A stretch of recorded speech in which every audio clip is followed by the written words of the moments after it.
এই যে একটা নতুন বাংলাদেশ বিনির্মাণ করতে চান, আসলে এই সামনে আপনারা কি চ্যালেঞ্জ দেখছেন?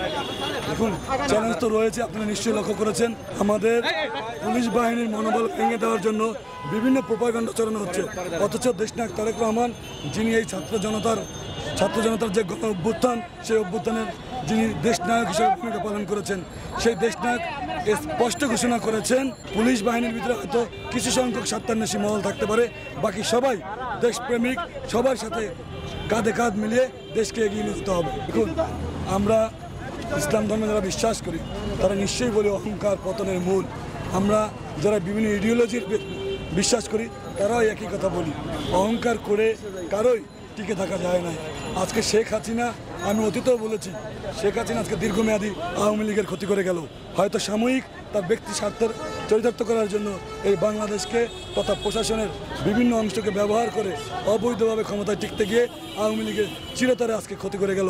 আজকে গণমানুষের মধ্যে আওয়ামী লীগ নাম শুনলে যে ঘৃণা বলে প্রত্যাখ্যান করার পরিবেশ তৈরি হয়েছে। দেখুন, সজীব ওয়াজেদ জয়ের কথা এই বাংলাদেশের কোনো মানুষ ভ্রুক্ষেপ করে বলে আমি ব্যক্তিগতভাবে বিশ্বাস করি না, কারণ সজীব ওয়াজেদ জয়কে যে উপদেষ্টা করা হয়েছিল তার পরিপ্রেক্ষিতে এই বাংলাদেশের মানুষ তাকে কিন্তু ঘৃণা বলে প্রত্যাখ্যান করেছিল। তার পরিপ্রেক্ষিতে আমরা লক্ষ্য করেছি সজীব ওয়াজেদ জয় নামটি, যিনি বিদেশে থাকতেই স্বাচ্ছন্দ্য বোধ করে, যিনি বিদেশি সংস্কৃতি থাকতেই স্বাচ্ছন্দ্য বোধ করে, তিনি চাইলেও তার এই ব্যর্থ প্রয়াস করে লাভ নেই। দেশ জনতা, ছাত্র জনতা আমরা সোচ্চার রয়েছি, সচেতন রয়েছি। ইনশাআল্লাহ আমরা সুন্দর এবং আগামী শান্তিপূর্ণ বাংলাদেশ বিনির্মাণ করবই। দেখুন, আজকে শিক্ষার্থী ভাইয়েরা যে কাজটি করেছে, নিঃসন্দেহে সেই কাজটি অবশ্যই প্রশংসার দাবি রাখে।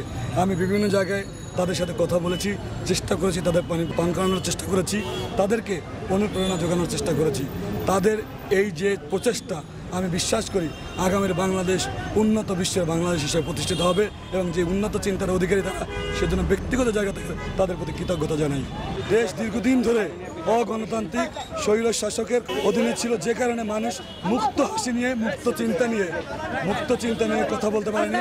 আজকে আপনি নিশ্চয়ই লক্ষ্য করেছেন একটি স্বতঃস্ফূর্ত অংশগ্রহণ ছিল। এই অংশগ্রহণ হলো ৭১ পরবর্তী সময় মানুষের যেরকম স্বাধীনভাবে কথা বলার যে স্বাদ ছিল, ঠিক একইভাবে আজকেও আপনি নিশ্চয়ই লক্ষ্য করেছেন স্বাধীন বাংলাদেশে মানুষ কথা বলছে। আপনি নিশ্চয়ই লক্ষ্য করেছেন দেশনায়ক তারেক রহমান সারা বাংলাদেশ, বিশেষ করে জাতীয়তাবাদী আদর্শের নেতাকর্মীদের উদ্দেশ্যে স্পষ্ট করে বলেছেন, আজকে যারা সহিংসতা সংঘর্ষ করছে তারা অনুপ্রবেশকারী, তারা এই জাতির শত্রু, দেশের শত্রু, স্বাধীনতার শত্রু। দেশনায়ক তারেক রহমানের স্পষ্ট ঘোষণা হলো শান্তিপূর্ণ, সাবলীল এবং গণতান্ত্রিক বাংলাদেশ বিনির্মাণ হবে, অসাম্প্রদায়িক বাংলাদেশ বিনির্মাণ হবে, যেখানে কোনো মতাদর্শের পার্থক্যের কারণে, ধর্ম, বর্ণ, গোত্রের কারণে কারো উপর হামলা হবে না।